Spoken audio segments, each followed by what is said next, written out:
জীবনের সর্বশেষ যে কাজটা কথাটা বলেছিলেন সেটা ছিল কি? নামাজ। ইন্তেকালের 5 দিন আগে প্রচন্ড জ্বর হলো, মাথায় যন্ত্রণা হলো, বারবার বেহুশ হয়ে পড়েন। যে রাত্রে ইন্তেকাল করবেন সেই রাত্রে সাহাবায়ে কেরাম কেউ ঘরে ফেরে নাই, সবাই কাঁদতেছে। সকলের ধারণা নবীজি খুব তাড়াতাড়ি বিদায় হয়ে যাবেন। ঘরের মধ্যে স্ত্রীরা কাঁদেন, জামাই কাঁদেন, নাতি নাতনি কাঁদেন। সব থেকে বেশি কাঁদছেন হযরতে মা ফাতিমা রাদিয়াল্লাহু তাআলা আনহা। রাসূলুল্লাহর হুশ এলো, হযরত ফাতেমার কান্না দেখে কাছে ইশারা করে ডাকলেন, কানে কানে কি যেন বললেন। হযরত ফাতেমার কান্না বন্ধ হয়ে গেল। হযরত আয়েশা ফাতেমাকে ডেকে বলেন, মা তোমার আব্বা জান কি তোমারে বলল, কান্না বন্ধ হলো তোমার?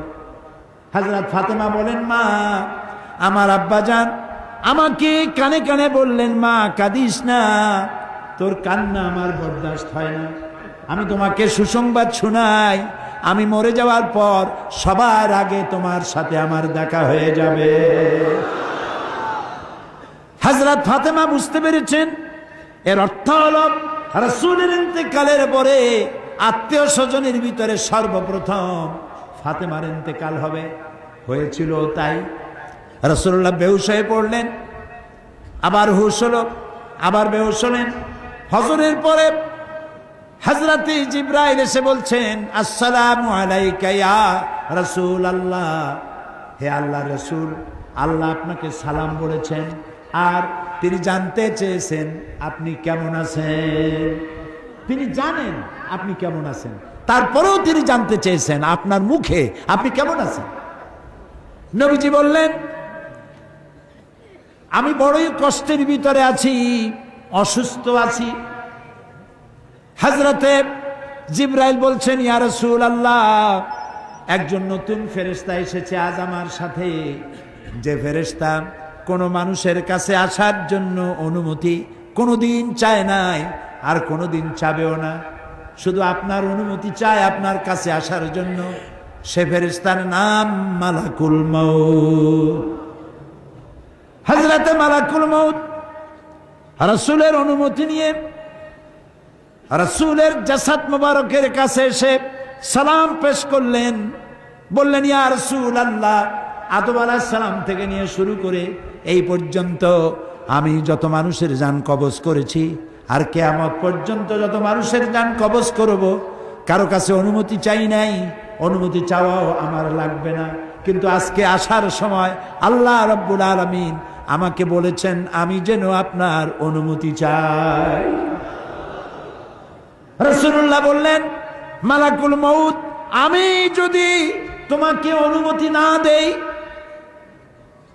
হযরতে মালাকুল মউত বলেন, ইয়া রাসূলুল্লাহ, আল্লাহ তাআলা বলেছেন অনুমতি যদি না পাও ফিরে এসো। আল্লাহু আকবার, আল্লাহু আকবার।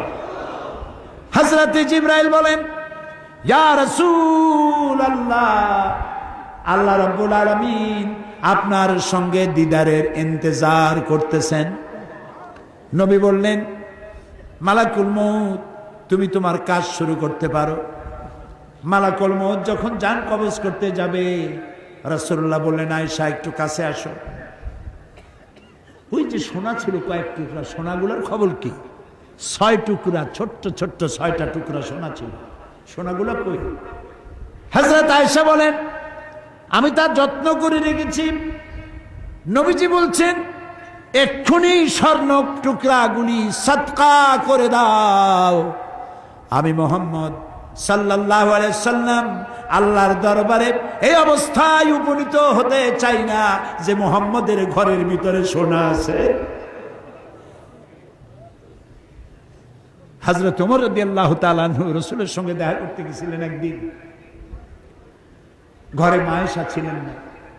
হযরত ওমর সালাম দিয়ে ঘরের মধ্যে ঢুকে দাঁড়ায় দাঁড়ায় কাঁদতেছেন, বাচ্চা শিশুর মতো ডুকরে ডুকরে কাঁদছে। রাসূলুল্লাহ জিজ্ঞেস করছেন, ওমর কাঁদো কেন? হযরত ওমর বলছেন, আমি বিশ্বনবীর ঘর দেখতেছি, ছোট্ট একটা ঘর, এক কোনায় একটা সরাহি পানি রাখার পাত্র কাইতে হয়ে পড়ে আছে, একটা গ্লাস কাইতে হয়ে পড়ে আছে, আর এক কোনায় 1 কেজি কি আধা কেজি জব পড়ে আছে, আর রাসূল শুয়ে আছেন দড়ি দিয়া বুনানো একটা খাটিয়ার উপরে, চাদর নাই, বালিশ নাই, হাত মোবারক মাথার তলে দিয়ে শুয়ে আছে, পিঠ মোবারকে দড়ির দাগ কেটে আছে। হযরত ওমর বলছেন, ইয়া রাসূলুল্লাহ, আমি তো বরদাস্ত করতে পারছি না, বিশ্বনবী তার পিঠে দড়ির দাগ, পানির পাত্র কাইট হয়ে পড়ে আছে, খাট নাই, বালিশ নাই, আপনি আমাকে অনুমতি দেন, আমি আপনার জন্য একটা তোষক বানাই নিয়ে আসি। রাসূলুল্লাহ বললেন, ওমর, আমি তো দুনিয়ায় শান্তি করতে আসি নাই, আমি যদি ওহদ পাহাড়কে বলি ওহদ আমার জন্য সোনায় পরিণত হয়ে যা, ওহদ পাহাড়টাই সোনা হয়ে যাবে, শান্তি করতে আসি নাই।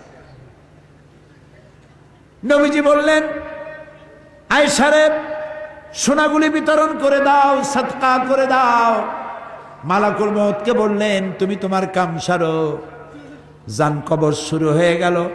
নবীজি জীবনের শেষ কথা মুখ থেকে উচ্চারিত হলো, আসসালাত আসসালাত ওয়া মা মালাকাত আইমানুকুম, ও আমার উম্মতেরা, নামাজ নামাজ।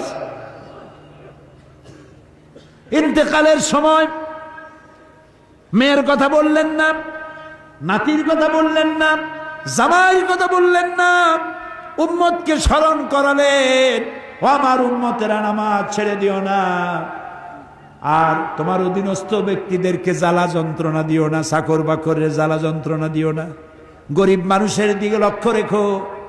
আর আমি চিরজনমের মতো তোমাদের থেকে বিদায় নিয়ে গেলাম, নামাজ ছেড়ে দিও না। কিয়ামতের দিন ওই রাসূল যদি আমাদেরকে উম্মত বলে পরিচয় না দেন, জান্নাতে যাওয়ার উপায় নাই।